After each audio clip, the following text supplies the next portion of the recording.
देखिए, महिला उद्यमी तो सीधी सी बात है कि ऐसी महिलाएं जो नवाचार करने और जोखिम लेने की क्षमता रखती हैं, ऐसी साहसी महिलाओं को हम महिला उद्यमी कहते हैं। ये सामान्य सी परिभाषा है जो उद्यमिता की परिभाषा के हिसाब से जा रही ना। तो महिला उद्यमी में क्या क्या लक्षण हो गए, देखो सिंपल सा है कि ये एक साहसी, जोखिम लेने वाली,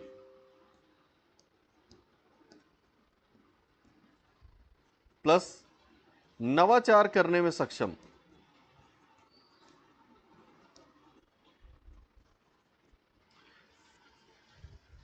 ठीक है, उस ऐसी महिलाओं को हम महिला उद्यमी की कैटेगरी में रखते हैं। ये सामान्य वैचारिक परिभाषा है ना, या ये कहें कि ये अवधारणात्मक परिभाषा है जिसमें हम महिला उद्यमी की अवधारणा की बात कर रहे हैं कि होते क्या हैं, ठीक है। लेकिन फिर हर चीज की एक तकनीकी परिभाषा होती है, हर चीज का एक टेक्निकल डेफिनेशन होता है। जैसे सिंपल सा है ना कि मनुष्य हैं आप, तो मनुष्य की एक सामान्य समझ है कि आप मनुष्य क्यों हैं, लेकिन सरकारी दस्तावेजों में और बायोलॉजी की पुस्तक में तो मनुष्य की एक अलग परिभाषा भी है ना।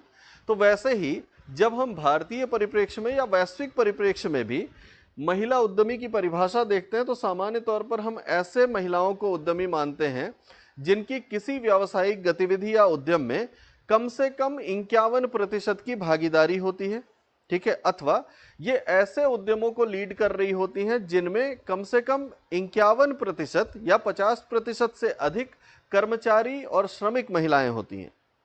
दो कैटेगरीज यहां पर भारत में इस्तेमाल की जाती हैं, है ना। तो सिंपल सा है कि महिला उद्यमी हम उनको कहेंगे, है ना, जिनकी किसी व्यावसायिक या किसी व्यवसाय में या उद्यम में 50% से अधिक, या सीधे सीधे आप लिख सकते हो 51%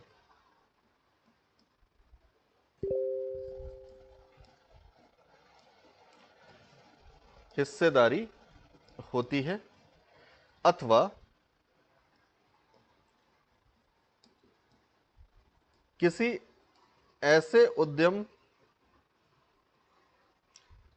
का नेतृत्व करती हैं या नेतृत्व करने वाली महिलाएं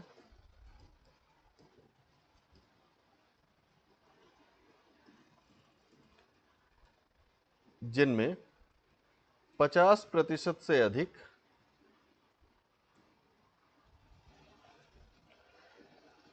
कर्मचारी या श्रमिक महिलाएं हों।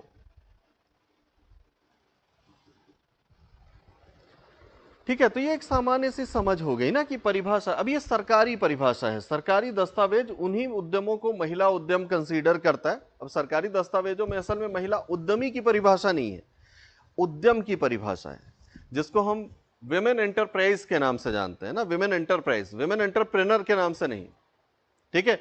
तो विमेन एंटरप्राइजेस उनको कहते हैं हम जिनमें या तो नेतृत्व करने वाली महिला या महिला का समूह, यहां पर एक चीज और ध्यान रखना, है ना, जिनमें किसी व्यवसाय में, हाँ, महिला उद्यमी में सिर्फ महिला नहीं आती ना, यहां पे ध्यान रखना कि या तो महिला एक हो और या फिर महिलाओं का समूह हो, हिस्सेदारी 51% होनी चाहिए, है ना, तो महिलाओं का समूह। जैसे मान लो कि हम एक कंपनी की बात करें abc.co, ठीक है, और इसमें 5 पार्टनर हैं, ठीक ना, और ये 5 पार्टनर में से 3 महिला हैं प्लस 2 पुरुष हैं, ठीक है, और ये 3 महिलाओं की क्रमशः हिस्सेदारी 10%, 25% और 30% है। तो 50% से अधिक तो किसी की भी नहीं है, लेकिन उसके बावजूद क्योंकि ये तीनों की मिला करके हो रही है ये 65%, ठीक है, इस वजह से हम इसको क्या मानेंगे, महिला उद्यम, और इन तीनों ही महिलाओं को महिला उद्यमी की कैटेगरी में रखा जाएगा, ठीक है। अच्छा, यहां पर एक कंफ्यूजन और देख लेना। जैसे देखो सिंपल सा है कि हम एक नाम सुनते हैं, बहुत ज्यादा प्रचलित है, इंदिरा नूई, है ना। ये कौन है, ये पेप्सिको की सीईओ हैं, है ना। तो ये पेप्सिको की सीईओ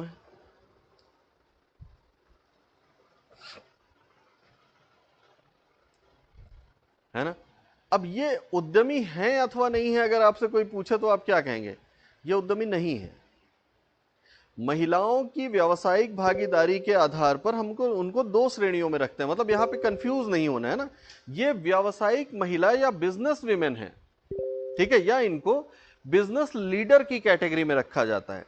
ये एक बड़े व्यवसाय में लीड कर रही हैं और क्योंकि ये महिला हैं इसलिए ये business leader, women business leader है, ये उद्यमी नहीं है, क्योंकि ना इनका पेप्सी को में कोई स्वामित्व तो है, ठीक है, ये कुछ नहीं, ये नौकरी कर रही है, सीधी सी बात ये है ना कि ये तो सीईओ हैं, कई बार मालिक जो होते हैं वो भी सीईओ होते हैं, ठीक है, लेकिन ये सिर्फ सीईओ हैं, पेप्सिको का संस्थापक और पेप्सिको का कंपनी स्ट्रक्चर अलग है। तो इस तरह की महिलाओं को हम बिजनेस लीडर तो कहते हैं,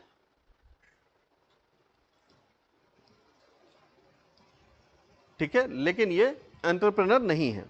लेकिन इसी तरफ अगर हम इसी के साथ अगर हम दूसरी महिला का नाम देखें जो है किरण, क्या नाम है इनका, मजूमदार, क्या नाम था यार इनका, बायोकॉन की हेड जो है, हाँ, सौ है ना एक्चुअल में, किरण मजूमदार सौ,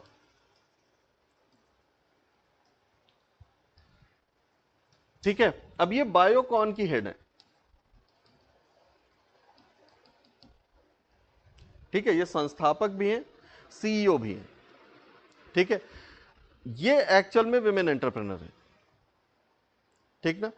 तो ये जो है, ये नाम जो है ये बड़ा प्रचलित है, ये दोनों ही नाम बहुत प्रचलित है भारतीय परिप्रेक्ष्य में। आप देखोगे तो किरण मजूमदार शॉ सबसे इंपॉर्टेंट महिला मतलब एंटरप्रेन्योर कहलाती हैं, इसलिए क्योंकि ये सबसे धनी महिला एंटरप्रेन्योर भी है ना। बायोकॉन जो है ये बहुत बड़ी कंपनी है, फार्मास्यूटिक्स में इनका अच्छा खासा नाम जाना जाता है। अभी भारत में विमेन एंटरप्रेन्योर्स बहुत ज्यादा हैं, मतलब अभी भारत में महिला उद्यमी कुल उद्यमियों की कम से कम 20% जो संख्या है वो महिला उद्यमियों की है।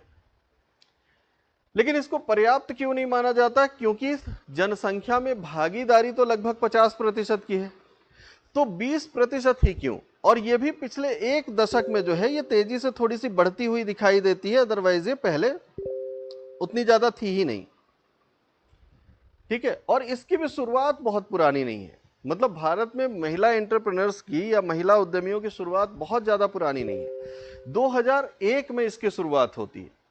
2001 में एक महिला उद्यमी है जिनका नाम है कल्पना सरोज।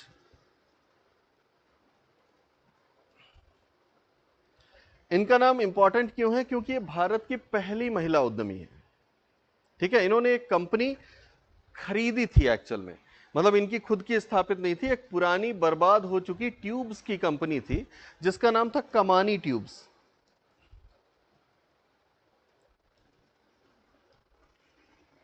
इसको इन्होंने परचेस किया और बाद में इनको अपने नाम से इस कंपनी को अपने नाम से रजिस्टर किया, और उसके बाद इस कंपनी को घाटे वाले व्यवसाय से एक सफल व्यवसाय में परिवर्तित कर दिया, और इनको भारत की पहली महिला उद्यमी माना जाता है। तो अगर आप ये देखो कि भारत में कैटेगोरिकली अगर हम देखें तो हमारे यहाँ पे सिर्फ ये इतिहास 20 से 24 साल पुराना है ना, कि जब महिला उद्यमियों को हम देखते हैं कि वो बिजनेस पटल में या बिजनेस फोरम में हमको एक्टिवली पार्टिसिपेट करती हुई दिखाई देती हैं। आज तो खैर खूब सारे नाम है ना, आज आप वो मामा अर्थ देख लो, है ना, खूब सारी कंपनियां लाइन लगी हुई हैं अब तो, है ना, छोटी छोटी बहुत सारी कंपनियां हैं, है ना। तो ये सारी कंपनियों में जो महिलाएं एक्टिव हैं, ये महत्वपूर्ण इसलिए हो जाता है क्योंकि ये इतना आसान नहीं है। भारतीय परिप्रेक्ष्य में महिला उद्यमी को बिजनेस में सफल हो जाना बहुत कठिन कार्य है, बहुत ज्यादा चुनौतियों का सामना करना पड़ता है। आप इनमें से भी देखोगे ना, ये जो 20% महिलाएं हैं कुल उद्यमियों में, इनमें ये 20% में से भी 90% से अधिक महिलाएं जो हैं वो ऐसी हैं जिनका फैमिली बैकग्राउंड बहुत स्ट्रांग है, ठीक है, जिनके या तो पेरेंट्स कोई कंपनी चला रहे हैं, या जिनके पेरेंट्स बहुत बड़े बड़े ऑफिसर हैं, या जो फिर आईआईएम में पढ़ करके आ रही हैं, आईआईटी से पढ़ करके आ रही हैं, जो विदेशी यूनिवर्सिटियों से पढ़ करके आ रही हैं, ऐसी महिलाएं आपको ज्यादा दिखाई देंगी। सामान्य पृष्ठभूमि की महिलाओं को आप प्रगति करते हुए बहुत कम देखेंगे, संख्या उनकी भी ठीक ठाक है, लेकिन इतनी नहीं है कि हम ये आज भी मान लें, आज भी हम स्वीकार कर लें कि भारत में महिला उद्यमियों के लिए अच्छा वातावरण तैयार हो चुका है। ऐसा आज भी नहीं मान सकते, ठीक है। तो बहुत सारे संकट का सामना इनको करना पड़ता है। देखो यहां पर ना, यहाँ ये कुछ जो है ये कुछ इंपॉर्टेंट जो है आज की जो बड़ी महिला उद्यमी है वो है ना। तो इनमें देखो सबसे, ये कल्पना सरोज तो कमानी ट्यूब वाली है, ये फर्स्ट है ना, फर्स्ट विमेन एंटरप्रेन्योर है।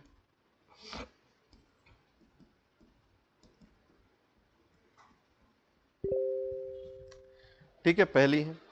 उसके अलावा सबसे बड़ी जो है वो ये है किरण मजूमदार, 100 बायोकॉन की अध्यक्ष और प्रबंध निदेशक। फाल्गुनी नायक, नायका, ये नायका जो है ये बहुत बड़ी कंपनी, आपने इसका ऐड देखा होगा ना, है ना। ये मतलब ये कॉस्मेटिक्स की फैक्ट्री है, ब्यूटी प्रोडक्ट्स बनाते हैं ये, और ये सबसे बड़ा आईपीओ लेकर के आए थे, है ना। इनका आईपीओ बहुत ज़्यादा सक्सेसफुल रहा है, तो इसलिए भी ये जानी जाती हैं। उसके अलावा ये मोबीक्विक, ये भी कंपनी बहुत प्रसिद्ध है ना। तो यहाँ पर अपन ने सिर्फ प्रसिद्ध कंपनियों के ही रखे हुए है ना, या तो पहला और या फिर ये तीन जो इंपॉर्टेंट है वो है ना। और थोड़ी सी आपको ध्यान रखना है कि इंदिरा नूई को आपको शामिल नहीं करना है इसमें, ठीक है, कि वो नहीं है।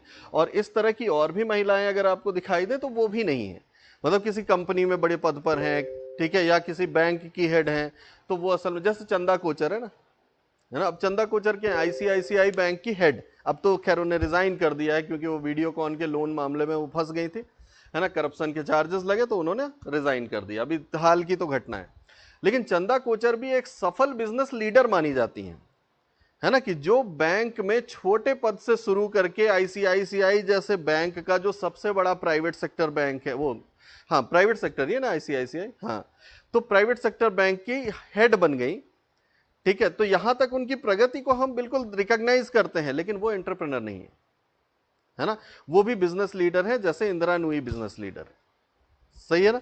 अब आप ये विचार कीजिए कि आखिर विमेन एंटरप्रेन्योर्स को समस्या का सामना करना क्या पड़ता है। हम जब समस्याओं की चर्चा करते हैं ना, तो आप एक चीज देखेंगे कि आपको ये समस्याएं दो प्रकार की दिखाई देंगे। एक जो बिजनेस परिवेश से जुड़ी हुई है ना, कि जब हम मार्केट में एंट्री कर रहे हैं तो मार्केट हमारे साथ कुछ दोयम दर्जे का व्यवहार कर रहा है। अगर एक महिला उद्यमी जो है वो बाजार में एंट्री कर रही है तो उसके साथ दोयम दर्जे का व्यवहार हो रहा है। कैसे? सबसे पहला तो आप देखोगे कि बाजार उसको सीरियस नहीं ले रहा है ना। जब भी वो अपना प्रस्ताव लेकर के किसी के पास फंडिंग के लिए जाएगी तो लोग पहली बात क्या सोचेंगे, क्योंकि पहली चीज तो वो दिमाग में प्रेजुडिस्ड है ना, दिमाग में तो उनके पूर्वाग्रह भरा हुआ है, तो वो सोचेंगे ये क्या चलाएगी, ठीक है सुन लेते हैं अपन, है ना। तो वो उसको क्या करेंगे कि सिर्फ सुन लेंगे, टाइम पास के नजरिए से उसको सीरियस नहीं लेंगे। तो अब यहां पर चुनौती क्या है? देखो चुनौती यह है कि जब एक पुरुष उद्यमी किसी फंडिंग के लिए किसी निवेशक के पास जा रहा है और वो अपना प्रस्ताव रख रहा है ना, बिजनेस योजना उनके सामने रख रहा है, तो वो पहले ही मूड बना रहे हैं कि हाँ इसको सुना जाना चाहिए, है ना, देखते हैं क्या लेके आया है, क्या प्रस्ताव करता है। महिला उद्यमी जा रही है तो वो पहले ही उसको रिजेक्ट कर रहे हैं। अब ये चुनौती आ गई कि पुरुष उद्यमी को उतना ज्यादा प्रभावशाली तरीके से वो नहीं भी प्रस्तुत करेगा ना, थोड़ी बहुत कमी भी रह गई है तो स्वीकार होने के चांसेस हैं, निवेश मिल सकता है। महिला उद्यमी को अतिरिक्त प्रयास करने पड़ेंगे, क्योंकि अब उसको दो चीजें साबित करनी है। पहली चीज ये साबित करनी है कि उसका व्यवसाय योजना अच्छा है, और दूसरी चीज ये साबित करनी है कि वो कर सकती है। क्योंकि जो बैठा हुआ निवेशक है वो क्या सोच रहा है कि इससे तो होगा ही नहीं, तो सिर्फ प्लान नहीं देख रहा है, वो साथ में आपकी क्षमताओं पे भी डाउट कर रहा है ना। तो फिर उसको डबल एफर्ट लगाने पड़ेंगे, तो महिलाओं के लिए कठिन हो जाता है। दूसरी चीज, महिलाएं अगर जाएं फंडिंग लेने बैंक में तो बैंक लोन नहीं दे रहा, पुरुष को दे रहा है। क्यों दे रहा है? बैंक इस तरह का कोई भेदभाव महिला पुरुष के आधार पर नहीं कर रहा है, इसके पीछे स्ट्रक्चरल इशू है, संरचनात्मक समस्या है। सारी संपत्ति जो है वो पुरुष के नाम पे है, आपके घर की जमीन, आपका सब कुछ जो है ना, उसमें पुरुष का अधिकार भी है और पुरुष के ही नियंत्रण में वो चलता भी है, कि उसको बेचना है, खरीदना, ये सब कौन करेगा? पुरुष के नियंत्रण में हो रहा है। महिलाओं के नाम पे अगर जमीन है भी, घर है भी, गाड़ी है भी, तो महिलाओं का उसमें मतलब क्या कहते हैं, उसकी गतिविधियों पे तो कोई नियंत्रण है नहीं ना, है ना। क्या महिला अपनी इच्छा से घर का एक हिस्सा किराए पे दे सकती है? लेकिन पुरुष निर्धारित करेगा कि देना है कि नहीं, ठीक है। तो जो ये है ना कि जो निर्णय क्षमता है, जिसको हम डिसीजन मेकिंग बोलते हैं, डिसीजन मेकिंग क्योंकि परिवार में या सामाजिक स्ट्रक्चर में ही विमेंस के पास नहीं है, इस वजह से बैंक के पास जब वो लोन लेने जाती हैं तो बैंक उनको लोन नहीं देता, नहीं प्रिफर करते। ठीक है, क्यों? क्योंकि इसके पास तो डिसीजन मेकिंग ही नहीं है। अगर ये पेपर लेके भी आई है कि मेरे पास देखो 100 एकड़ जमीन है, तो वो जानते हैं कि इसके नियंत्रण में नहीं है, तो कागज में लिखा है, तो वो नहीं देंगे, है ना। तो ये भी एक समस्या है। दूसरी चीज, बिजनेस बहुत भागदौड़ का काम है ना। महिलाएं क्योंकि उतनी ज्यादा गतिशील नहीं है। अब इसमें ये नहीं है कि वो शारीरिक रूप से सक्षम नहीं है, ऐसा बिल्कुल भी नहीं है। गतिशीलता इसलिए नहीं है क्योंकि वो घर की चार दीवारी में पली बढ़ी है। ज्यादातर महिलाओं के साथ तो यही है ना, वो दुनियादारी को उतना नहीं जान रही हैं। उनके पास एक अच्छा विचार है, उनके अंदर जोखिम लेने की क्षमता है, लेकिन दुनियादारी का उतना समझ नहीं है जितना पुरुषों का है, तो उनकी गतिशीलता थोड़ी कम हो गई। पुरुष कहीं भी जा रहा है, पुरुष अपनी बाइक उठा के जा रहा है, पुरुष बस में लटक के जा रहा है, महिलाओं के साथ ये सारी चीजें नहीं हो सकती है। ठीक है, तो इस वजह से उनकी गतिशीलता कम होने के कारण उनको बिचौलियों पे निर्भर रहना पड़ता है हर काम के लिए। ठीक है, कि उनको कोई डील करने भेजना है तो किसी को भेजेंगे, कोई सामान लेने जाना है किसी को भेजेंगे, है ना। कहीं खुद भी जाना है तो एक असिस्टेंट भी साथ में रखेंगे, है ना। इस चक्कर में उनका थोड़ा सा जो स्पीड है ना वो कम हो जाती है। तो ये भी समस्या आ रही है ना। कच्चे माल की उपलब्धता नहीं हो पा रही है क्योंकि उनको मार्केट का उतना पता नहीं है ना, मार्केट उतना एक्सप्लोर नहीं किया है। पुरुष जो है उनके उनके संबंध ज्यादा उद्यमियों के साथ है, महिलाओं के संबंध या मित्रता उतनी ज्यादा लोगों के साथ नहीं है। पुरुषों के सामने आदर्श लोगों की लाइन लगी हुई है, आप बिल गेट्स के वीडियो देख रहे हो, आप इसके वीडियो देख रहे हो, उसके वीडियो देख रहे हो, इंस्पायर हुए जा रहे हो। महिला उद्यमी को इंस्पिरेशन के लिए भी ज्यादा विकल्प नहीं है। दो चार लोगों के नाम हैं, उन्हीं को देख सकते हो आप, उन्हीं से सीख सकते हो आप। और जब उनको भी सीखते हो तो आपको संघर्ष की कहानियां ज्यादा दिखाई देती है ना, फेलियर्स ज्यादा दिखाई देते हैं, है ना। तो मोटिवेशन की बजाय डिमोटिवेट होने के चांसेस भी होते हैं कि नहीं मैं तो कर ही नहीं पाऊंगी, ये तो कर ली, है ना। तो यहां पर क्या है, बड़ा स्ट्रक्चरल प्रॉब्लम आ जाता है। दूसरी चीज फिर आप देखो ना, तो एक हमारा एक तो बिजनेस परिवेश वाला था, एक सामाजिक पारिवारिक और बायोलॉजिकल जो हमारा एक सेटअप है ना, मतलब एक इंसान के तौर पे बायोलॉजिकली मेल्स एंड फीमेल्स थोड़े से डिफरेंट है। ठीक है, तो ये जो डिफरेंस है इसकी वजह से भी समस्या आ रही है ना। अब इसमें क्या है, पहली बात तो पैतृक समाज है ना, पितृसत्तात्मक समाज है। तो पितृसत्तात्मक समाज महिलाओं की स्वतंत्रता को स्वीकार नहीं कर रहा है। पहले तो परिवार नहीं स्वीकार कर रहा है, और परिवार ने अगर स्वीकार कर भी लिया है तो समाज नहीं स्वीकार कर रहा है, रिश्तेदार नहीं स्वीकार कर रहे हैं। ठीक है, तो एक अब देखो, एक पुरुष जब नौकरी करता है या अपना व्यवसाय लगाता है तो पूरा समाज उसको एप्रिसिएट कर रहा है ना। लड़का 15 साल की उम्र में अगर दुकान खोल ले, ठीक है, तो लोग कहेंगे ना कि कितना समझदार लड़का है, बताओ कितना मतलब परिवार की चिंता करता है, कितनी अपनी भविष्य की चिंता करता है। एक लड़की अगर अपनी दुकान लगा ले तो लोग उसको रोकने पहुंच जाएंगे कि बेटा ये मतलब ये क्या कर रहे हो, हम लोग हैं ना, हम लोग कर देंगे मदद, तुमको काहे की जरूरत है। उसको रोकने चले जाते हैं। ठीक है, जिस चीज में लड़कों के कार्य में प्राउड फील करता है समाज, वहीं पर उनको शर्मिंदगी होने लगती है कि हमारे समाज की लड़की को बताओ दुकान खोल के बैठना पड़ रहा है। तो ये जो आउटलुक है ना, ये जो एटीट्यूड है, दृष्टिकोण है हमारा, ये पॉजिटिव और निगेटिव है, ये बहुत ज्यादा समस्याएं उत्पन्न करता है। तो महिलाएं निकल ही नहीं पा रही, है ना। फिर सेम चीज वही है कि उनको अपना पूरा समय उपलब्ध ही नहीं है, दिया ही नहीं जा रहा है। पुरुष के पास पूरा समय है, वो परिवार को समय ना दे तो भी लोग अप्रिशिएट करेंगे, अरे इतना बिजी रहता है, काम पे पूरा ध्यान देता है, घर आता ही नहीं है। महिलाएं ऐसा कर सकती हैं क्या कि इतनी बिजी रहती हैं कि घर आए ही ना, है ना, नहीं कर सकती। उनको बचपन से सिखाया जा रहा है कि सब कुछ बाद में है, पहले अपना परिवार, पति और बच्चे हैं, है ना। सामान्य रूप से एक वर्किंग वुमेन जो है वो क्या कर रही है, वो सुबह घर का खाना बना करके जा रही है। सामान्य घरों में, बड़े बिजनेसमैन तो जाहिर सी बात है उनके पास ये सारे संसाधन है, लेकिन सामान्य नौकरी पेशा लड़कियां भी क्या करती हैं कि अपने परिवार में सुबह भोजन बना के जाती हैं, सफाई करके जाती हैं, शाम को आकर के फिर वो भोजन बनाती हैं। ठीक है, और दिन भर ऑफिस में भी वर्क कर रही हैं। उनको कोई एक्स्ट्रा लग्जरी इस वजह से नहीं उपलब्ध कराई जा रही है कि वो वर्किंग है, बल्कि आपको ताने अलग सुनने पड़ेंगे कि आप वर्किंग हो, इसकी वजह से घर डिस्टर्ब हो रहा है। तो ये जो मानसिकता की समस्या है ये भी है।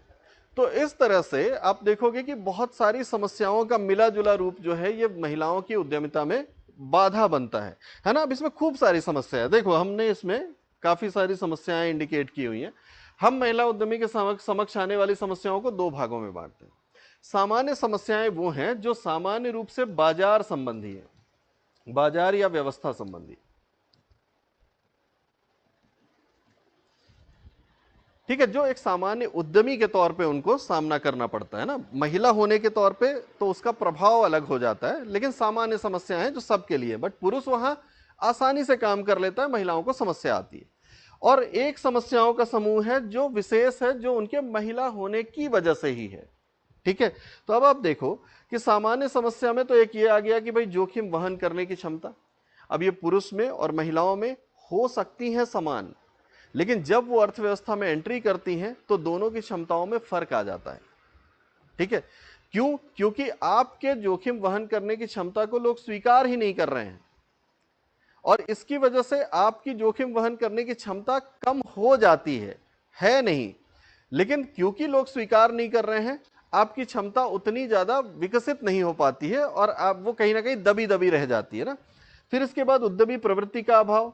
अब इसमें क्या है, ये एक स्ट्रक्चरल इशू है। उद्यमी प्रवृत्ति का अभाव महिलाओं में इसलिए ज्यादा दिखाई देता है क्योंकि वो घरेलू माहौल में रहती है, रिस्क टेकिंग कभी थी ही नहीं, प्रोटेक्शन में रह रही ना। भाई एक सामान्य लड़की अपने परिवार में क्या है, प्रोटेक्टिव माहौल में रह रही ना, कि पिता ध्यान दे रहा है, माँ ध्यान दे रही है, ठीक है, बाहर जा रहे हैं तो भाई लेकर के जा रहा है, इतना प्रोटेक्टिव करके रखोगे आप, ठीक है, तो फिर उसमें रिस्क टेकिंग आएगी कहां से। तभी आप देखो ना कि महिलाएं जो बाहर रह रही हैं, बाहर पढ़ रही हैं, उनमें कंपैरेटिवली ज्यादा जोखिम लेने की क्षमता है ना, कि वो सिटी बस में भीड़ में भी घुस जाती हैं। लेकिन एक लड़की जब अपने परिवार से पहली बार बाहर आएगी तो सिटी बस में भीड़ में घुसने की उसकी हिम्मत ही नहीं होगी।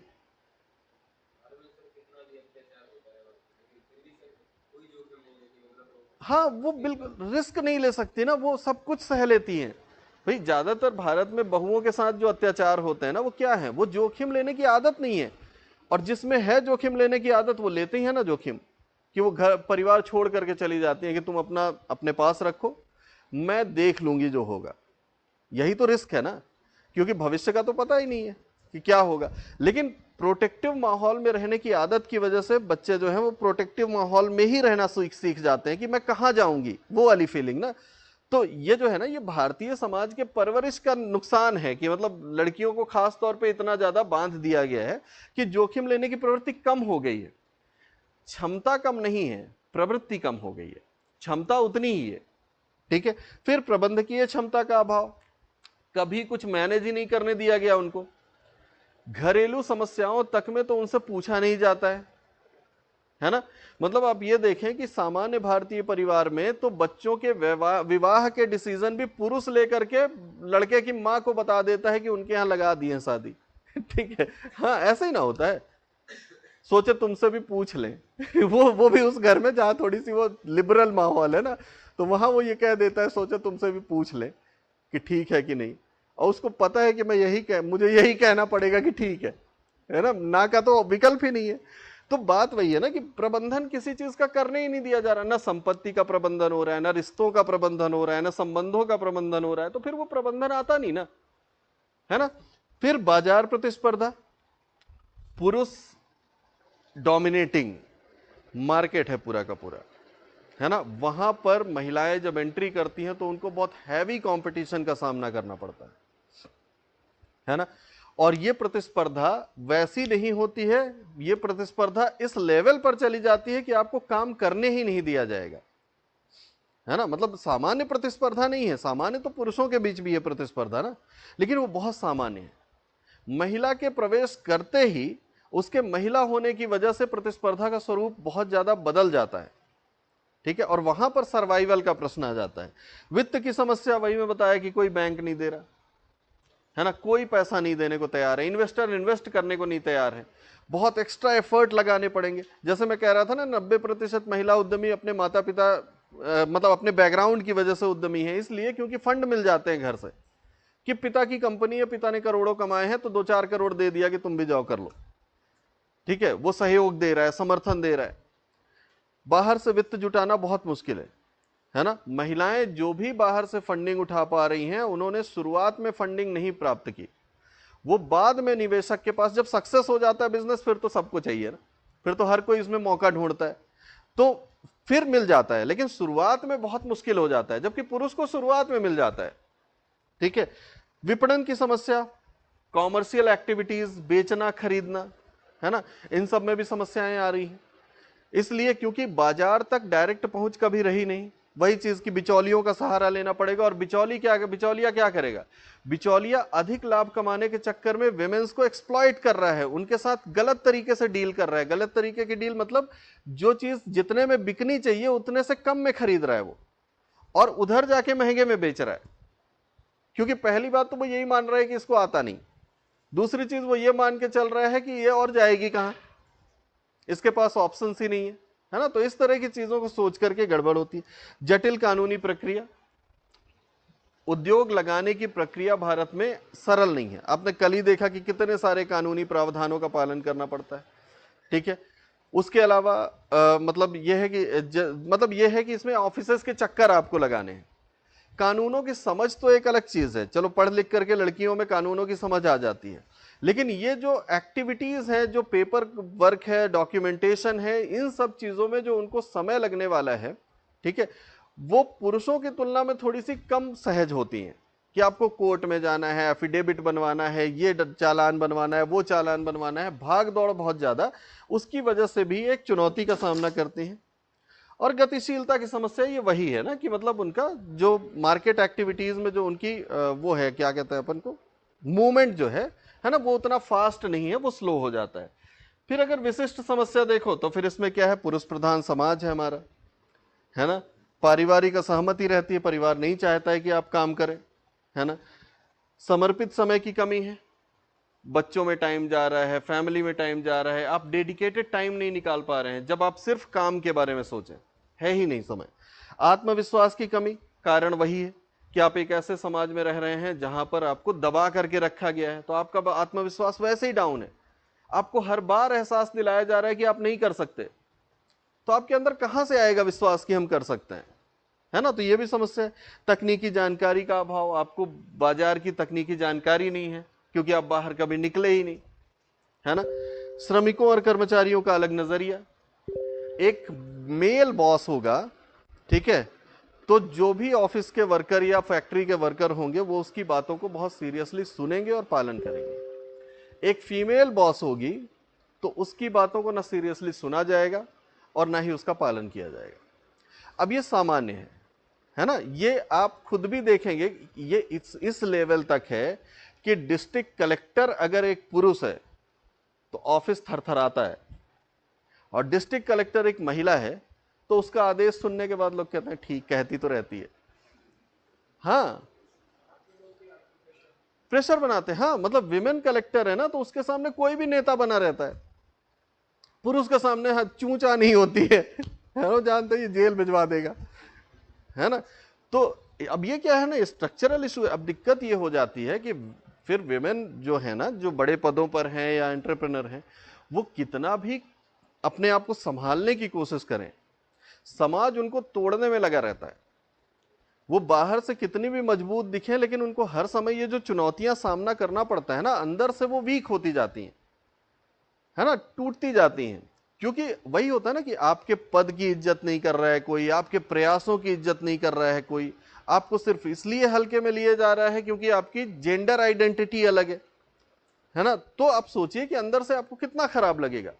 आप सिंपल सा देखें ना, कि अगर समाज में आपको सिर्फ आपकी जातीय या धार्मिक या किसी भी तरह की पहचान के आधार पर ही थोड़ा सा भी कोई कुछ कह दे, तो आप अंदर से बहुत टूटा महसूस करते हैं, क्योंकि इसमें आपकी कोई गलती नहीं थी, है ना। तो महिलाओं को तो ये हर समय एहसास दिलाया जा रहा है। अब उनमें उनकी तो कोई गलती नहीं है ना, उन्होंने तो फॉर्म भर के नहीं दिया था कि मेल चाहिए फीमेल चाहिए मतलब कौन सी आइडेंटिटी चाहिए, तो नहीं है ना, ये तो भाई ठीक है, नेचुरल प्रोसेस है ना। लेकिन वहां पर ये जो समस्या है ये आती है ना। तो खैर ये यही है, मेन टॉपिक तो आपका यही है। लेकिन इसके अलावा हमको इसमें और क्या चीज करना होगा, इसके बाद हमको करना होगा कि भारत में महिला उद्यमिता को प्रोत्साहन देने के लिए कौन कौन सी योजनाएं चलाई जा रही हैं, कौन कौन से प्रयास किए जा रहे हैं, ये अतिरिक्त है। बाकी आपके टॉपिक में तो सिर्फ समस्याएं हैं, तो थोड़ा सा अपन इसको नोट करेंगे, है ना।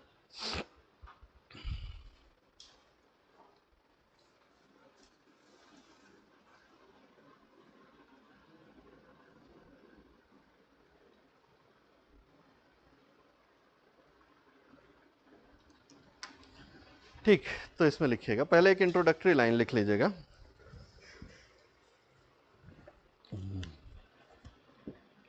भारत में महिला उद्यमी, भारत में महिला उद्यमी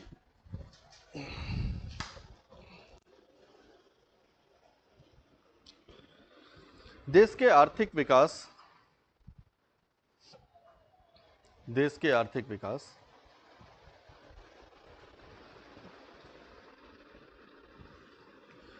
को आगे बढ़ाने में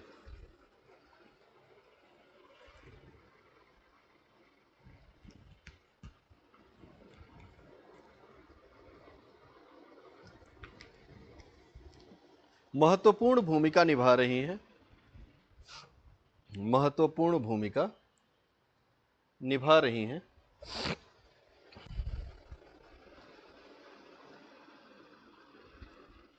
फुल स्टॉप। महिलाओं के स्वामित्व वाले, महिलाओं के स्वामित्व वाले व्यवसाय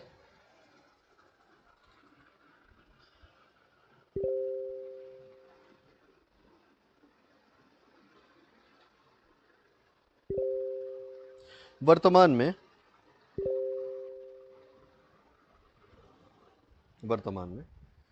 काफी तेजी से बढ़ रहे हैं।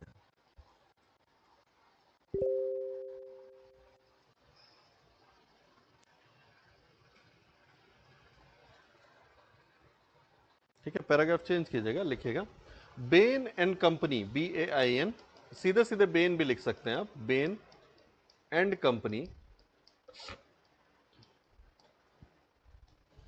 बेन एंड कंपनी की एक रिपोर्ट के अनुसार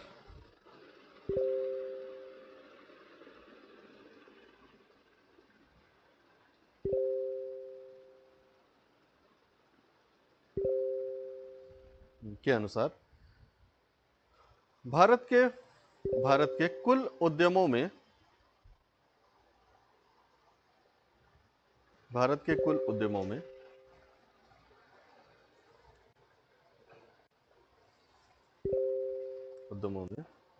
महिला उद्यमियों की भागीदारी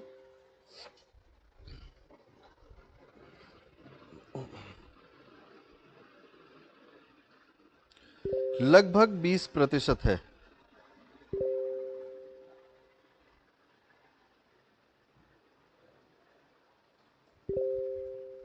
20% है।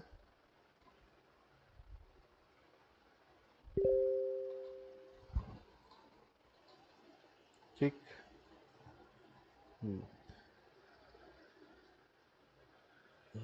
इसी में आगे लिखेगा जो ई कॉमर्स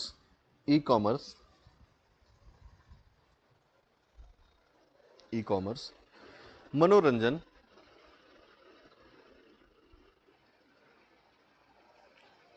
औषधि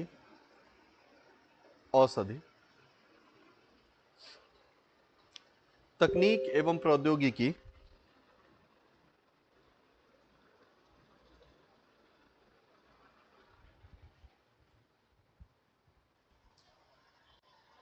इत्यादि क्षेत्रों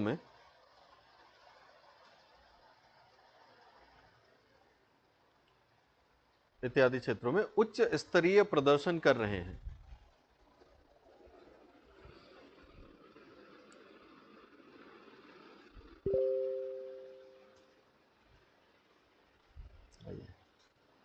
ठीक, फिर इसमें लिखिएगा, पैराग्राफ चेंज कर लीजिएगा। भारत में महिला उद्यमिता की शुरुआत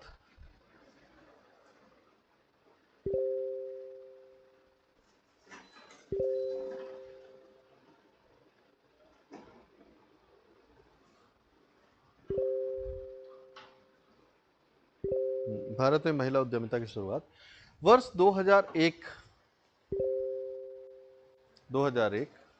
से मानी जाती है।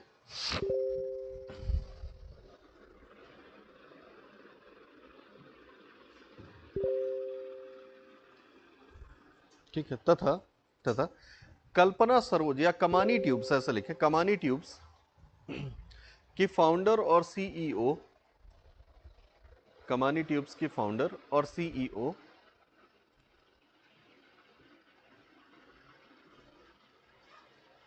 कल्पना सरोज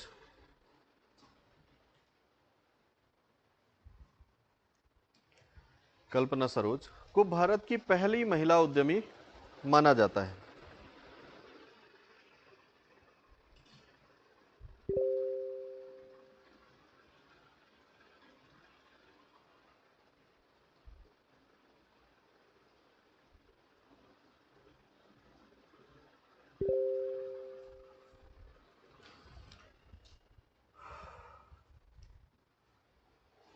ठीक है, हाँ, वर्तमान में बायोकॉन की प्रमुख, वर्तमान में बायोकॉन की प्रमुख किरण मजूमदार शॉ, किरण मजूमदार शॉ,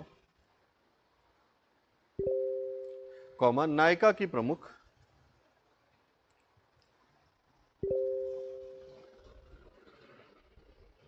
फाल्गुनी नायक,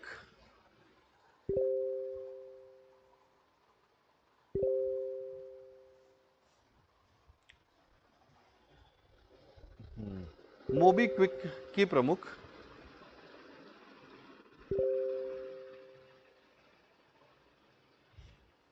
उपासना ताकू,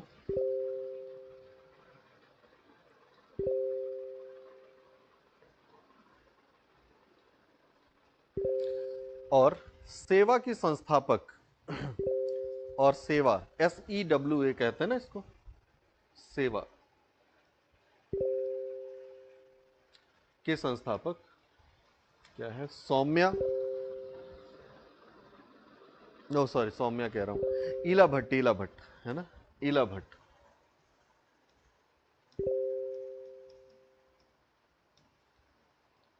ईला भट्ट प्रमुख महिला उद्यमी हैं।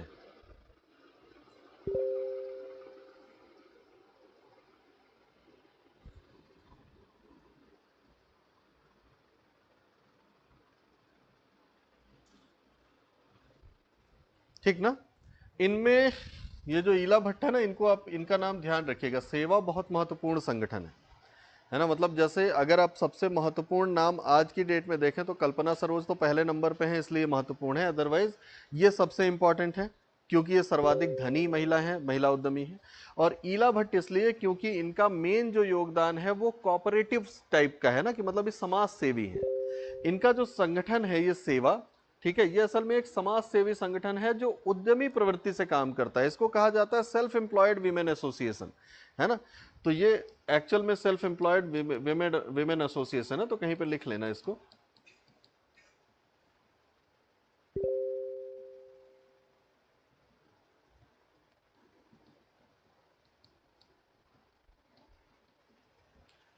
ईला भट्ट, है ना। और ये है क्या, ये कपड़ा मजदूर जो महिलाएं हैं, कपड़ा श्रमिक, उनका एक संघ है। ठीक है, तो ये बेसिकली कपड़ा श्रमिक महिलाओं का संघ है।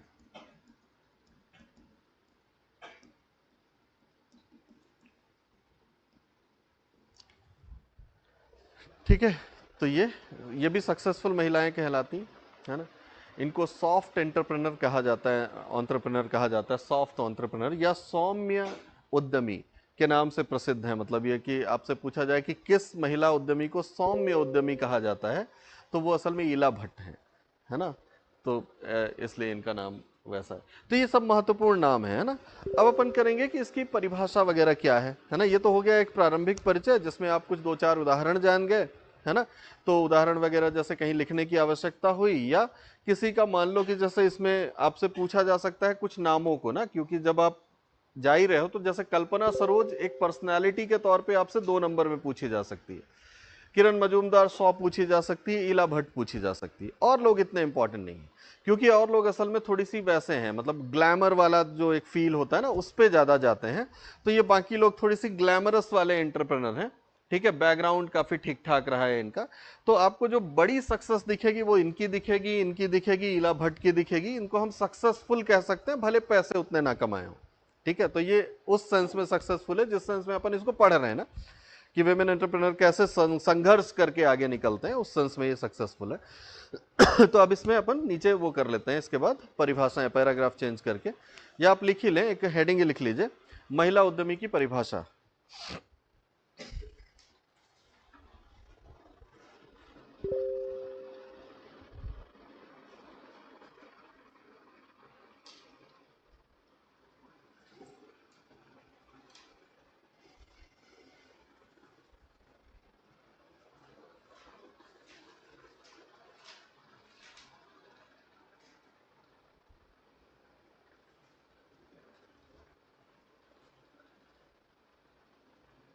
ठीक, इसमें लिखिएगा महिला उद्यमी। महिला उद्यमी उन महिलाओं को कहा जाता है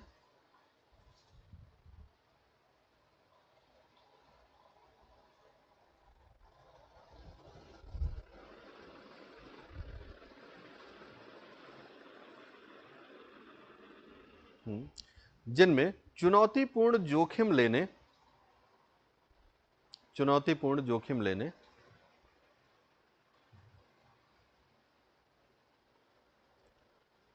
के साथ साथ चुनौतीपूर्ण जोखिम लेने के साथ साथ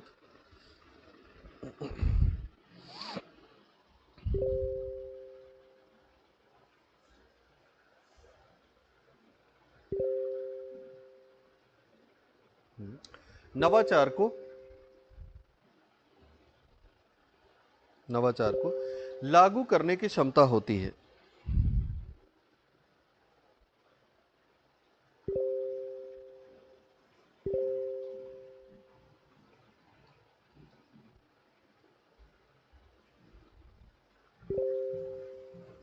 ठीक है, फिर लिखेंगे भारत सरकार की परिभाषा के अनुसार, पैराग्राफ चेंज करके, भारत सरकार की परिभाषा के अनुसार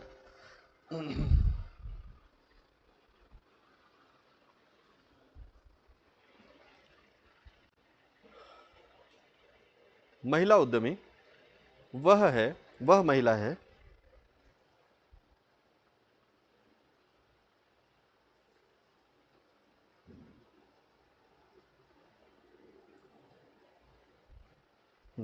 जो किसी व्यावसायिक उपक्रम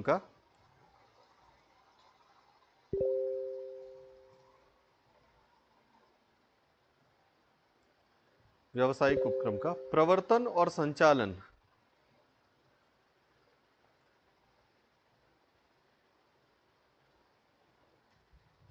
प्रवर्तन का मतलब स्टैब्लिश करना ना, फाउंडर है ना, प्रवर्तन और संचालन करती है तथा उसमें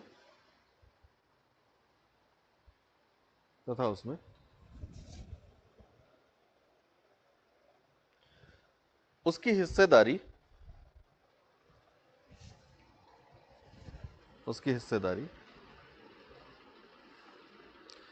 51% अथवा अधिक होती है।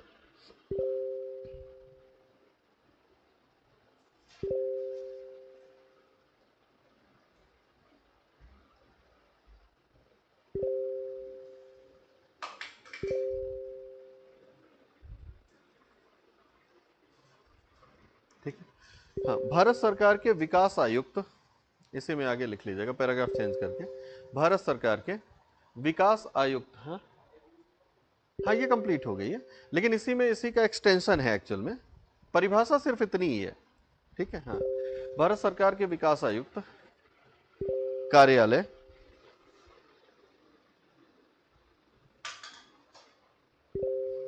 कोई बात नहीं कार्यालय के अनुसार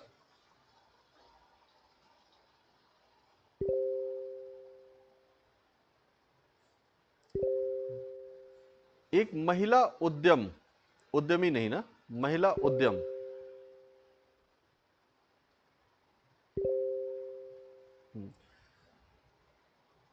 की विशेषताएं निम्न हैं या निम्न होती हैं।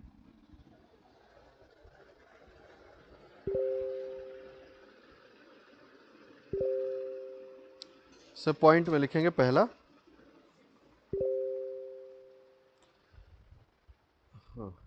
कुल पूंजी का 51% अथवा अधिक हिस्सा,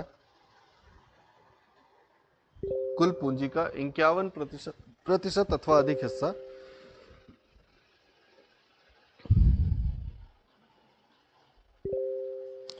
किसी महिला अथवा महिलाओं के समूह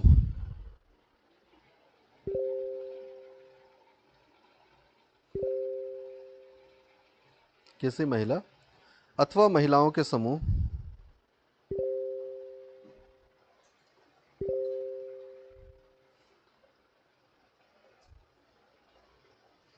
के पास होती है।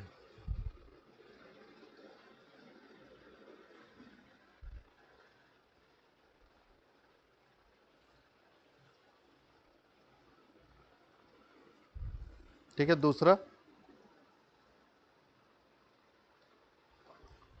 हाँ, उपक्रम की गतिविधियां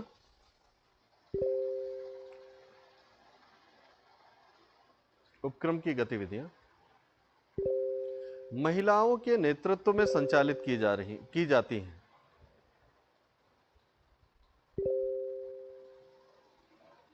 नेतृत्व में संचालित की जा रही हूं।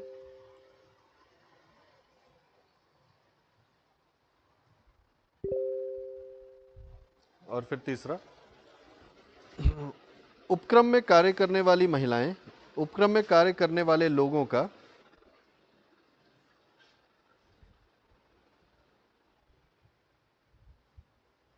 या उपक्रम में कार्य करने वाले लोगों में, ऐसे लिखना, उपक्रम में कार्य करने वाले लोगों में 50% से अधिक महिलाएं हों।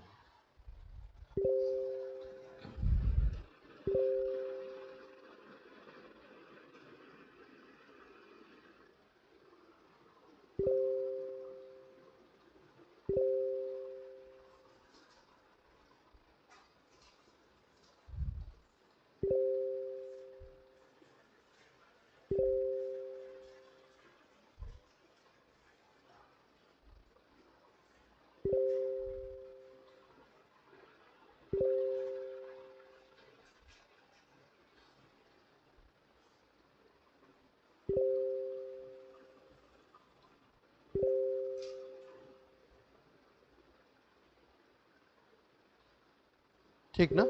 ओके। ठीक। फिर इसमें एक, ये तो हो गया बेसिक इंट्रोडक्शन ना कि महिला उद्यमी क्या होते हैं। अब इसमें देखो, कोई जरूरी नहीं है कि आप सरकारी परिभाषा लिखें ना, इसकी कोई जरूरत नहीं है तब तक जब तक कि पूछा ना जाए, कि 2 नंबर वाला प्रश्न ही आ जाए कि भारत सरकार के अनुसार महिला उद्यमी की परिभाषा, तो आप बताएंगे कि जब जब कोई महिला किसी उद्यम में या उपक्रम में 50% से अधिक या 51% की हिस्सेदारी, 50 से अधिक का मतलब 51 है ना, तो 51% की हिस्सेदारी रखती है, तो इस उपक्रम को महिला उद्यम की श्रेणी में रखा जाता है और यह महिला उद्यमी कहलाती है। ऐसे करके आप परिभाषित कर दीजिए, है ना। एक्सटेंशन देने का अगर मौका मिले, जैसे 7 नंबर वाले में आपको लिखना है यही चीज, तो फिर आप एक्सटेंशन दे करके ये जो विकास आयुक्त है, डेवलपमेंट कमिश्नर का जो ऑफिस है, उसके हिसाब से आप ये 3 चीजें और मेंशन कर सकते हैं अगर गुंजाइश हो तो। और अगर सिर्फ एक सामान्य परिभाषा आती है ना, तो आप बिल्कुल सामान्य तरीके से लिख सकते हैं कि कोई भी महिला जिसमें चुनौतीपूर्ण कार्यों का जोखिम लेने की क्षमता और नवाचार करने की क्षमता होती है, उसको हम महिला उद्यमी कहते हैं। तो वहां पे एक सिंपल सी आप कॉन्सेप्चुअल डेफिनेशन दे देते हैं। दोनों चलता है, सब कुछ चल जाएगा। जब भारत सरकार को ही पूछा जाए तब आपके पास एक चॉइस नहीं रहती कि आप दूसरा कुछ लिखें, फिर आप वही लिखते हैं। यहां पे हम ये देखेंगे कि महिला उद्यमियों को प्रेरित करने वाले तत्व कौन से हैं। जो महिलाएं उद्यमिता में बहुत आगे बढ़ रही हैं, आखिर उनको कौन सी चीज है जो प्रेरित कर रही है ना, क्या है मोटिवेशनल उनके लिए, क्या एलिमेंट्स मोटिवेशनल है ना। तो क्या क्या चीज मोटिवेशनल होता है, क्या मोटिवेशन होता है, रितिका बताओ तो, तुमको तो पता होगा। हाँ, ये मोटिवेशन नहीं होता, चुप। तो कुछ भी, ये कौन सा मोटिवेशन है।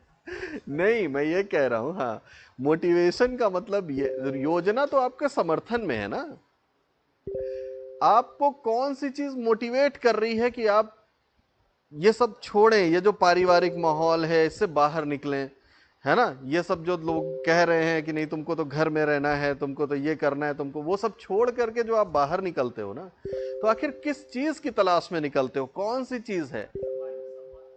हाँ, सम्मान, प्रतिष्ठा, स्वतंत्रता की चाह, है ना, आत्मनिर्भरता, बिल्कुल वही चीज है ना कि आप और समाज को परिवर्तित करने में अपना योगदान देने की चाह, ये सारी चीजें ना। जैसे आप ऑफिसर बनने का सोचते हैं, आ? वो तो समर्थन है, वही मैं कह रहा हूं ना कि वहां पे क्या है कि वो तो एक प्रोत्साहन है, वो तो सरकार, नहीं नहीं वो नहीं कह रहा मैं, सेल्फ मोटिवेशन की बात कर रहा हूं ना। वो तो ठीक है, वो भाई सिंपल सी बात है कि वो तो समर्थन होता है ना। आप जब अपने पिता के सामने खड़े होकर के कहते हैं कि मुझे ये कार्य करना है, ये कार्य तो आपका सेल्फ मोटिवेशन है ना।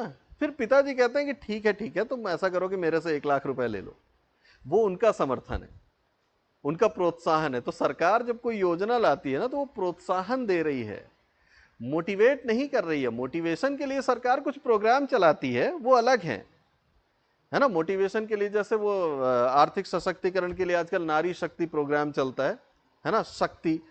तो ये क्या है, ये इसलिए चलाया जाता है कि इसमें महिलाएं जो कॉलेज की स्टूडेंट्स हैं, एमबीए कॉलेजेस की हैं, उनके अंदर एंटरप्रेन्योरशिप डेवलप किया जा सके, उनके अंदर एक इच्छा डेवलप की जा सके, है ना, कि वो भी बाहर निकले। लेकिन एक सेल्फ मोटिवेशन वाली चीज है ना कि जब कोई महिला ये सामाजिक बंधनों को तोड़ करके बाहर निकलना चाहती है, तो आखिर कौन सी चीज है जो उसको एक उद्यमी बनाने में योगदान कर रही है? हाँ, एक अच्छी जीवन शैली चाहिए, एक अच्छा जीवन स्तर चाहिए, है ना। तो वही चीज है। तो ये सारी चीजें, मतलब इसमें हमको इस पे फोकस करना है ना कि अगर आपसे प्रश्न ये पूछता है कि एक महिला को महिला उद्यमी बनाने के लिए कौन से प्रेरक तत्व उसको प्रभावित करते हैं इस तरह का, तो आपको फिर अंदर वाले प्रेरक तत्व बताने हैं ना कि इंटरनल मोटिवेशन क्या है। ये इंटरनल से आउटर हो गया, ठीक है। इंटरनल मोटिवेशन क्या होता है ना, तो हमको उस चीज पे ध्यान देना है, सही ना। और बाकी फिर हम सरकारी प्रोत्साहन तो अलग से करेंगे ही ना कि वो कौन सी योजनाएं हैं जो महिला उद्यमिता को प्रोत्साहन दे रही हैं, समर्थन दे रही हैं। तो फिर उसमें तो खूब सारी योजनाएं, तो योजनाएं मोटिवेशनल नहीं देती हैं, योजनाएं समर्थन देती हैं। ऐसा ही ना होता है जी। आप जैसे एक चीज देखो ना कि आप जब सिविल सर्विसेज का प्रीलिम्स पास करते हैं तो मध्य प्रदेश सरकार आपको प्रोत्साहन राशि देती है। यूपीएससी का प्रीलिम्स पास करेंगे फिर तो क्या आप ये प्रोत्साहन राशि लेने के लिए तैयारी कर रहे हो? है ना, ये आप समझो ना, ये मोटिवेशन थोड़ी है। मोटिवेशन तो आपका लक्ष्य प्राप्ति के बाद जो आप करने वाले हो वो है ना कि हम ऑफिसर बनेंगे, समाज में प्रतिष्ठा होगी, समाज के लिए कुछ कर सकेंगे, वो मोटिवेशन है। ये तो प्रोत्साहन है कि वो आपके कार्यों को अप्रूवल दे रहे हैं, थोड़ा रिकॉग्निशन दे रहे हैं कि हाँ भाई बहुत अच्छा किए, है ना। तो वो वैसा है। तो खैर इसमें 4-5 पॉइंट ही लिखने हैं, ज्यादा कुछ है नहीं। हाँ बिल्कुल बिल्कुल, आइए।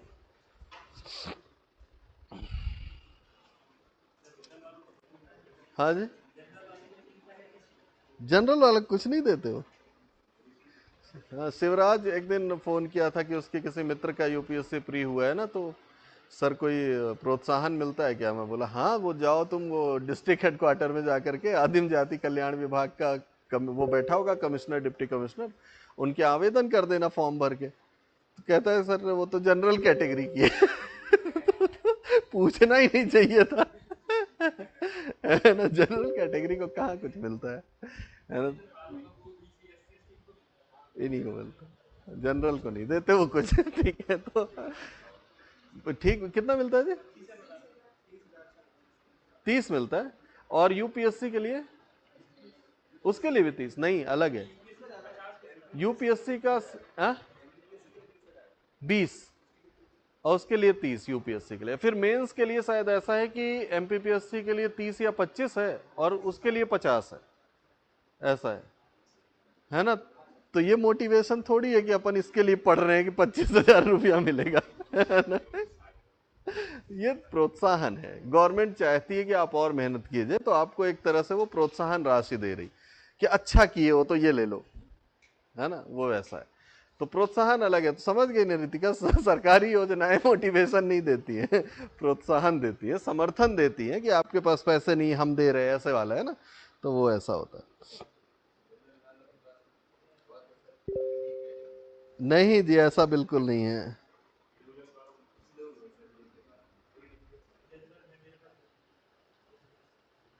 एक सेकेंड से।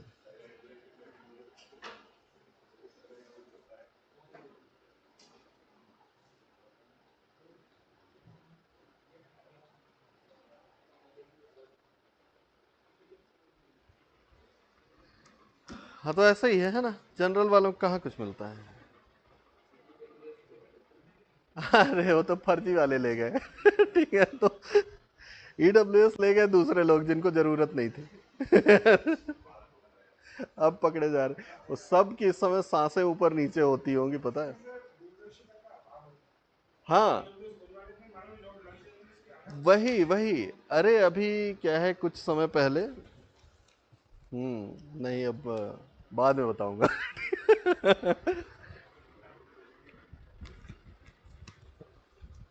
बाद में बताएंगे। तो इसे हेडिंग लिखिएगा। लिख लिए क्या हेडिंग? हेडिंग लिखना है कि महिला उद्यमिता है। हाँ, महिला उद्यमिता की अभिप्रेरणा के तत्व, है ना। महिला उद्यमिता की अभिप्रेरणा के तत्व या अभिप्रेरणा के कारक, कुछ भी लिख सकते हैं।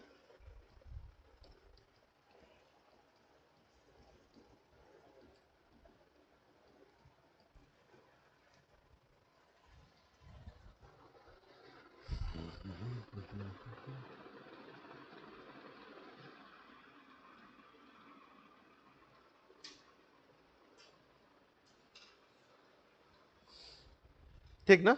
अब इसमें बस पॉइंट्स लिखना है, डिटेलिंग में अपन नहीं जाएंगे। इसमें पहला लिखेगा हम आर्थिक रूप से स्वतंत्र होने की इच्छा। आर्थिक रूप से स्वतंत्र होने की इच्छा।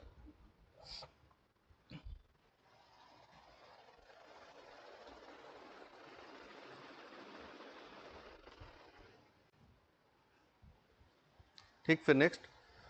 समाज में, समाज में अपनी पहचान, अपनी पहचान और सम्मान पूर्वक,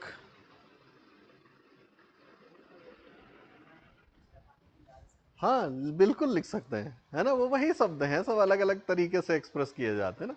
सामाजिक प्रतिष्ठा की लालसा नहीं कहते, लेकिन इच्छा। लालसा थोड़ा सा नकारात्मक शब्द है ना, लालच, है ना। लालच के साथ क्या है ना, लालच में स्वार्थ छिपा हुआ है। और उद्यमिता जो है वो स्वार्थ नहीं है, वो सर्वार्थ वाली चीज है। एक उद्यमिता की जो भावना है ना, आप समझिएगा, उद्यमिता की भावना में ही लोगों का कल्याण छिपा हुआ है, लोगों की समस्या का समाधान छिपा हुआ है। हम जब एक उद्यमी देखते हैं ना, तो उद्यमी क्या कर रहा है? उद्यमी समाज की एक समस्या को समाधान दे रहा है ना। तो उद्यमिता के किसी भी चीज में हमको स्वार्थ तो दिखाना ही नहीं है ना। तो स्वार्थ नहीं है, वो स्वार्थ तो व्यवसाय है। ठीक है, मतलब बिजनेस जो है वो स्वार्थ है। लेकिन हम बिजनेस और उद्यमिता दोनों अलग अलग देखते हैं ना। उद्यम और व्यवसाय ये दोनों अलग अलग चीजें हैं। मैं एक उद्यम भी लगा सकता हूं और मैं एक व्यवसाय भी लगा सकता हूं। ठीक है, और सामान्य तौर पर उद्यम व्यवसाय ही है, लेकिन हर व्यवसाय उद्यम नहीं है। ठीक है, उद्यम में नवाचार है ना, उद्यम में समस्याओं का समाधान है। व्यवसाय तो वो भी कर रहा है जो नवाचारी नहीं है। दुकान खोल के बैठा है किराने की, तो वो भी तो व्यवसाय कर रहा है ना, बिजनेस कर रहा है। लेकिन वो उद्यमी नहीं है ना, वो व्यवसायी है। तो इस वजह से लालसा तो शब्द हम नहीं इस्तेमाल करेंगे। प्रेरणा कर सकते हैं आप, इच्छा कर सकते हैं आप, है ना। तो वैसा है। तो सामाजिक प्रतिष्ठा भी लिख सकते हैं, समाज में स्थान भी लिख सकते हैं, और सम्मानजनक जीवन की इच्छा।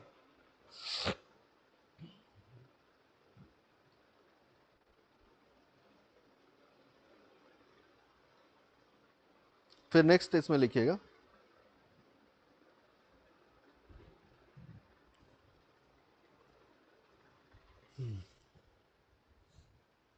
भावी पीढ़ी के लिए, भावी पीढ़ी के लिए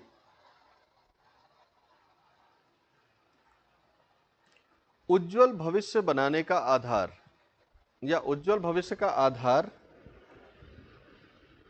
उज्जवल भविष्य का आधार निर्मित करने की इच्छा।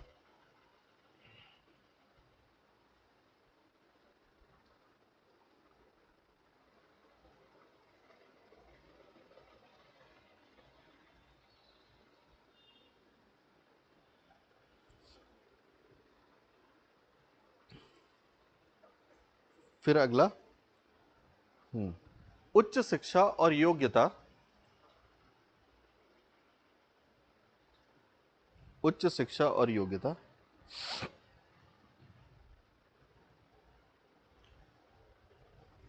को समाज के हित में प्रयोग करने की चाहत।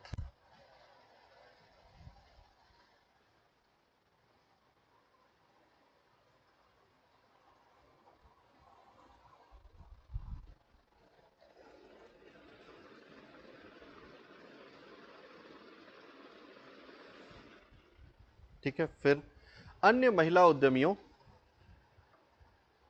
अन्य महिला उद्यमियों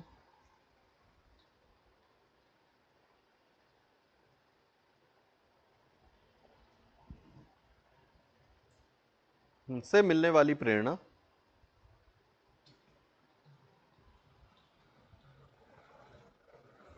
महिला उद्यमियों से मिलने वाली प्रेरणा।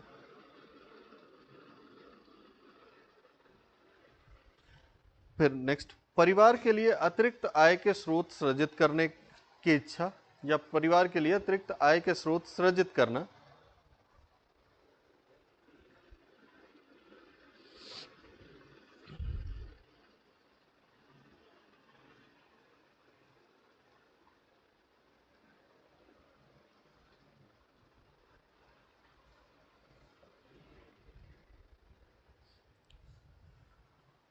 ठीक, आर्थिक स्वतंत्रता तो लिख लिए थे ना, सबसे पहले ही लिखे थे, फिर एक लास्ट लिख लीजिएगा, दूसरों के लिए, दूसरों के लिए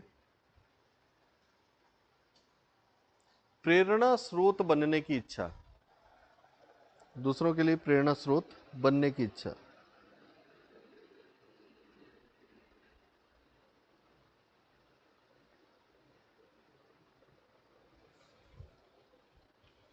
ठीक ना।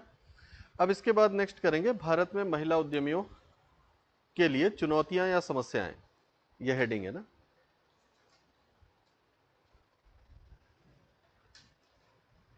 महिला उद्यमियों के लिए चुनौतियां या समस्याएं।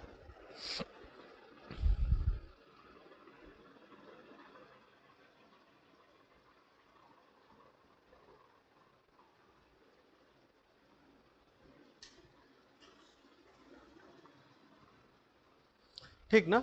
अब ये जो चुनौतियां और समस्याएं हैं, इसमें प्रश्न दो तरीके से पूछे जा सकते हैं। एक तो आपके सिलेबस में समस्या लिखा है तो सीधे सीधे समस्या पूछेगा। दूसरा, आप इसका प्रयोग क्या करेंगे, अगर ये पूछा जाए कि भारत में महिला उद्यमियों या भारत में महिला उद्यमों के विकास के धीमेपन का कारण बताइए, या भारत में महिला उद्यमियों का विकास इतना धीमा क्यों है, इसके पीछे निहित कारणों की पहचान कीजिए, तो वो भी यही है। ठीक है, आपको शुरुआत ही फिर थोड़ी बदल देनी है। आपको ये कह देना है कि भारत में महिला उद्यमिता का इतिहास काफ़ी नया है, 2001 में ये आप कल्पना की चर्चा करके, और फिर उसके बाद आप शुरू करेंगे कि इसका कारण यह है कि भारत में महिला उद्यमियों को अपने करियर के दौरान अनेक समस्याओं का सामना करना पड़ता है ना। और इन समस्याओं को फिर हम दो वर्गों में रखते हैं, सामान्य समस्याएं, विशिष्ट समस्याएं, और फिर उस हिसाब से उनकी एक एक पॉइंट में चर्चा कर देनी है। अपन काफी सारी चीजें लिख लेंगे तो उतनी सारी गुंजाइश आपके पास वहां लिखने की होगी नहीं, तो उनमें से तीन चार आप सेलेक्ट कीजिए। अगर आपको वर्गीकृत करना है तो सामान्य और विशिष्ट की, तो चार इसकी ले लीजिए, चार उसकी ले लीजिए, और या फिर सामान्य तरीके से 5 6 7 8 जो भी आपको लिखनी है वो लिख दीजिए, है ना। तो क्योंकि समस्याएं तो बहुत सारी हैं, उन सबको लिखने के लिए वर्ड्स कम पड़ जाएंगे, है ना। अगर वो 200 शब्दों में भी आता है तो वो कम हो जाएगा, मतलब आपके पास शब्द नहीं होंगे, जानकारियां ज्यादा होंगी, सूचनाएं ज्यादा होंगी।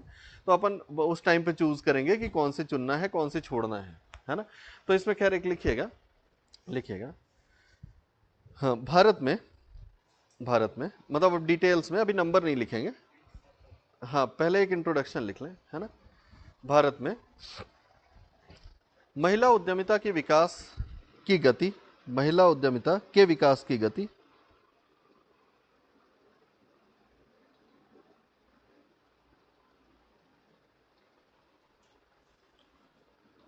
विकास की गति काफी धीमी रही है, काफी धीमी रही है,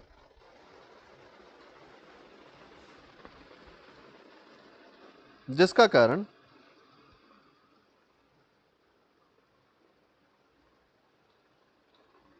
जिसका कारण महिलाओं को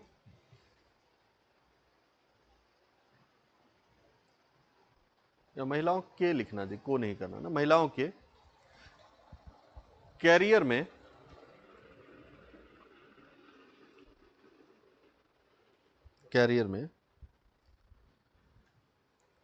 आने वाली समस्याओं और चुनौतियों को माना जाता है।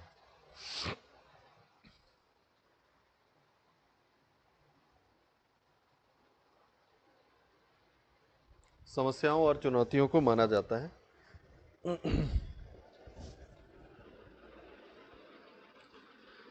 इन्हें दो वर्गों में रखा जा सकता है।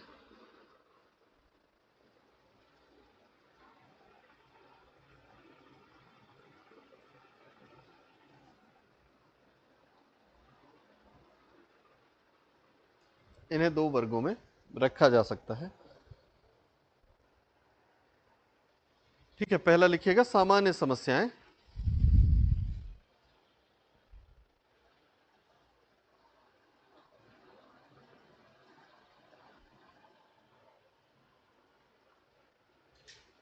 सामान्य समस्याएं, ठीक है, इसमें आगे डैश करके लिखना, यह ऐसी समस्याएं हैं, यह ऐसी समस्याएं हैं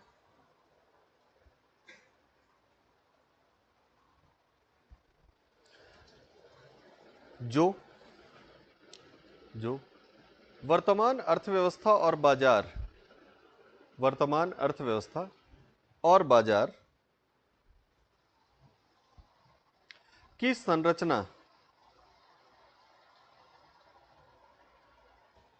संरचना से उत्पन्न होती हैं।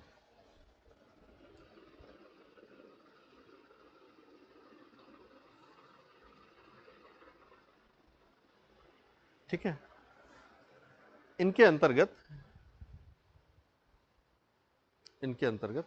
निम्नलिखित को शामिल किया जाता है या निम्न को शामिल किया जाता है।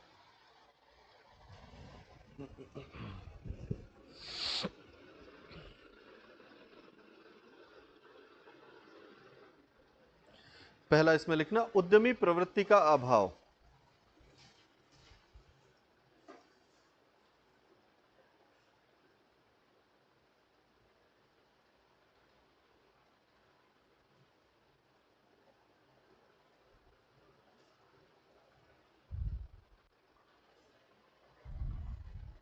ठीक, इसमें लिखना महिला उद्यमी में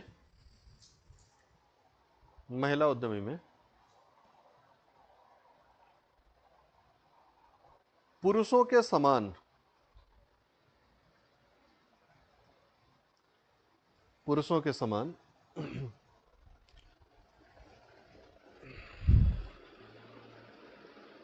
जोखिम लेने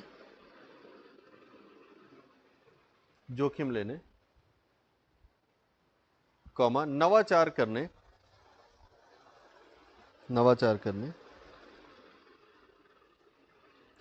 और साहसी कार्य करने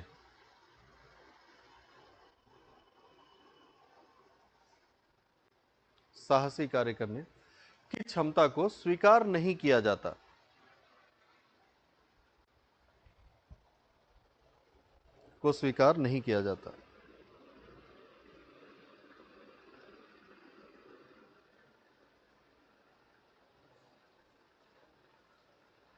ठीक, फिर दूसरा लिखेगा जोखिम वहन करने की क्षमता का अभाव।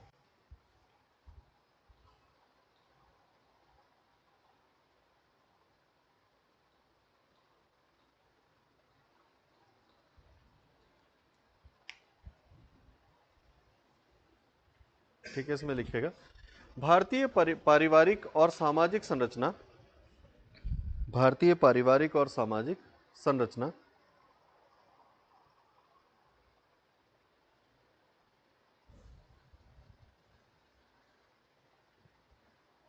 में महिलाओं को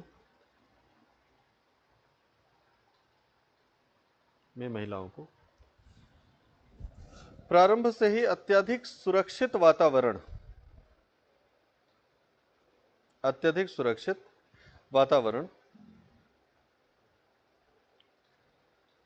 उपलब्ध कराया जाता है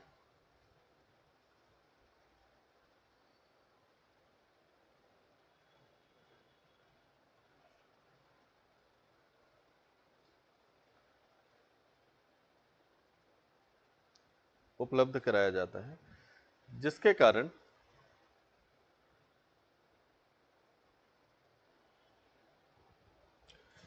उनकी जोखिम वहन करने की क्षमता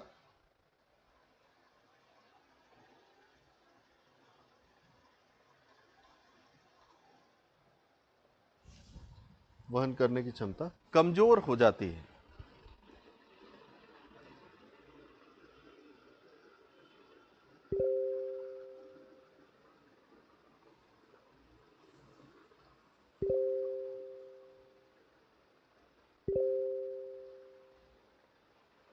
ठीक, फिर प्रबंधकीय क्षमता का अभाव प्रबंधकीय क्षमता का अभाव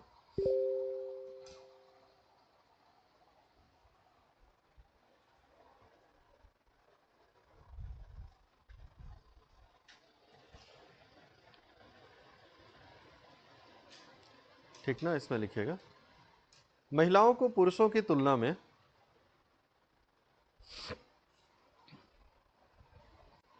महिलाओं को पुरुषों की तुलना में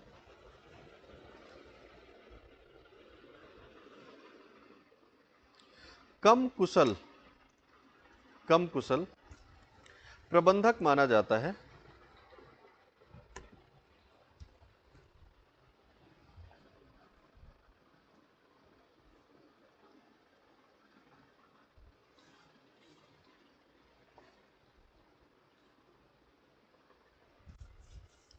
कम कुशल प्रबंधक माना जाता है। ठीक है, सामान्यतः सामान्यतः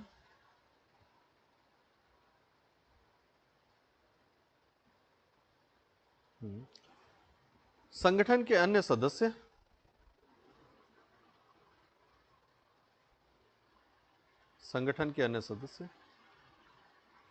उनके प्रबंधकीय नेतृत्व को स्वीकार नहीं करते।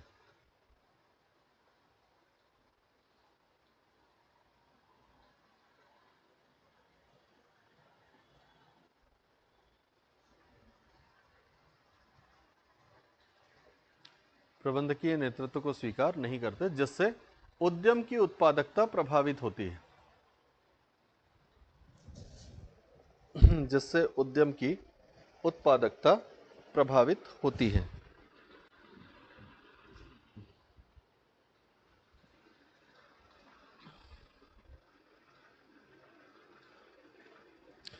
फिर नेक्स्ट बाजार प्रतिस्पर्धा।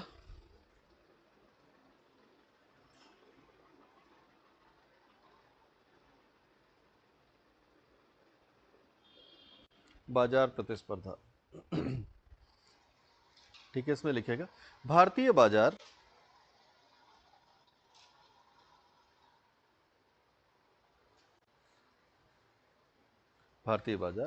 मौलिक रूप से पुरुषों के पक्ष में अधिक रहा है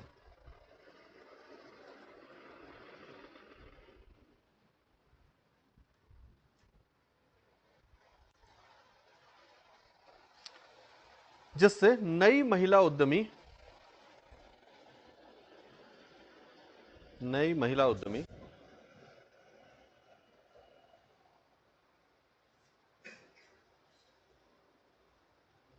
के लिए बाजार में पुरुषों से प्रतिस्पर्धा कर पाना कठिन हो जाता है।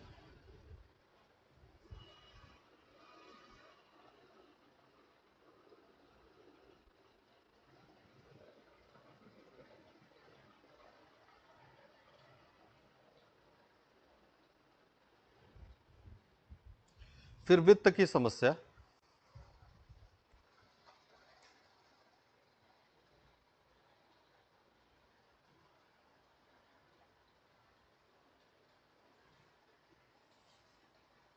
वित्त की समस्या है ना, इसमें लिखिएगा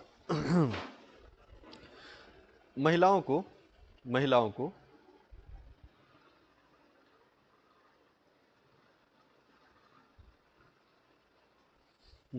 कार्यशील पूंजी, कार्यशील पूंजी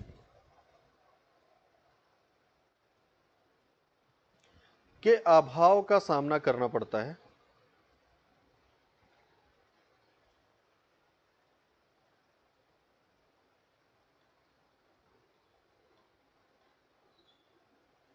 पारिवारिक संपत्ति, पारिवारिक संपत्ति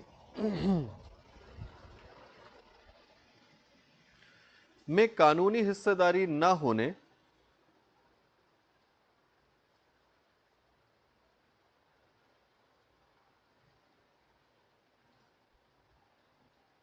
अथवा अथवा हिस्सेदारी होने के बावजूद, हिस्सेदारी होने के बावजूद प्रभावी निर्णयन शक्ति, डिसीजन मेकिंग है ना, प्रभावी निर्णयन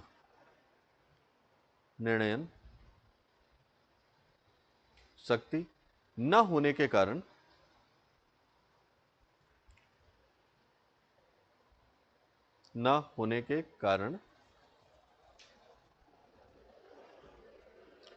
अन्य स्रोतों से भी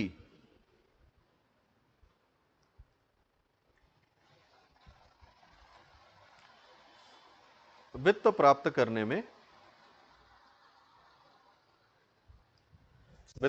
करने में कठिनाई होती है।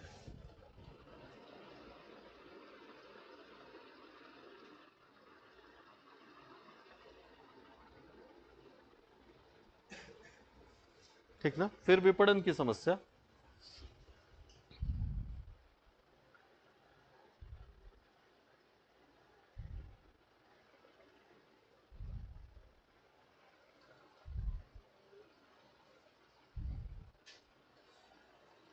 ठीक ना, इसमें लिखेगा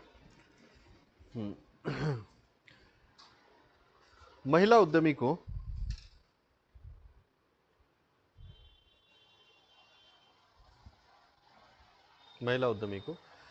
अपने उत्पाद के विपणन के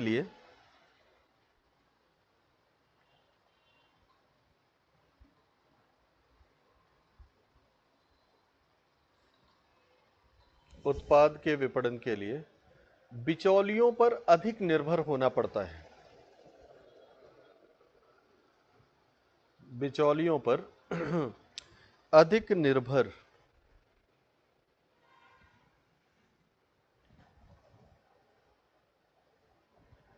होना पड़ता है, जिसके कारण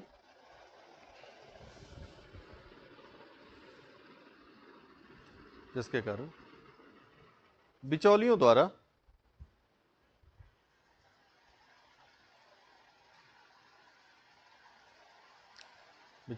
महिला उद्यमियों के शोषण की संभावना बढ़ जाती है।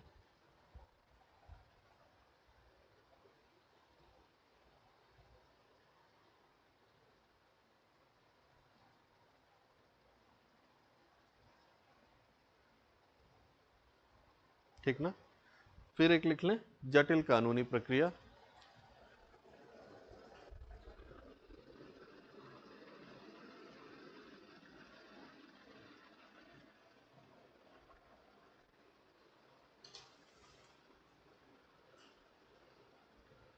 ठीक, जटिल कानूनी प्रक्रिया। इसमें लिखेंगे भारत में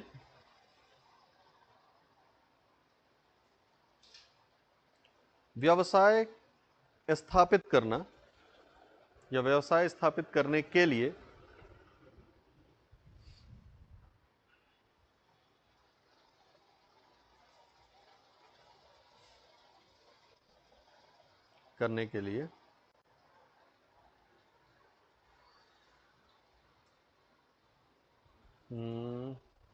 जटिल और लंबी कानूनी प्रक्रिया,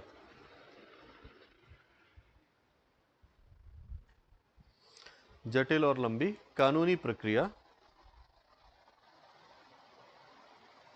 से गुजरना होता है,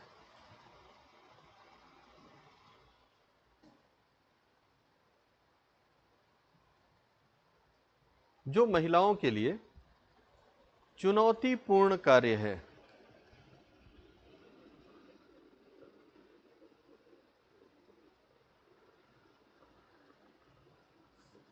ठीक, फिर लिख लें गतिशीलता की समस्या, लास्ट है ये बस।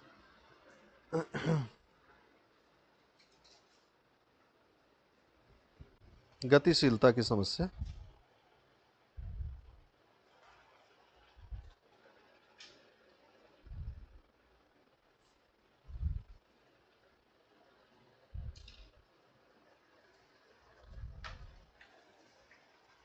इसमें लिखेगा कि महिलाओं में पुरुषों की तुलना में, महिलाओं में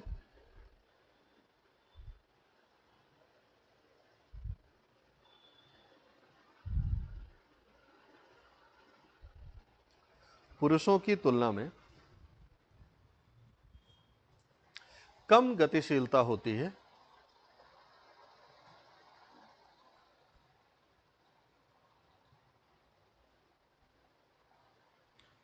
जिसके कारण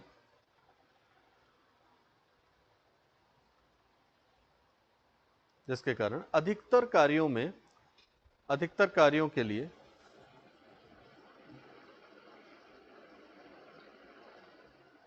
उन्हें सहयोगियों पर निर्भर होना पड़ता है।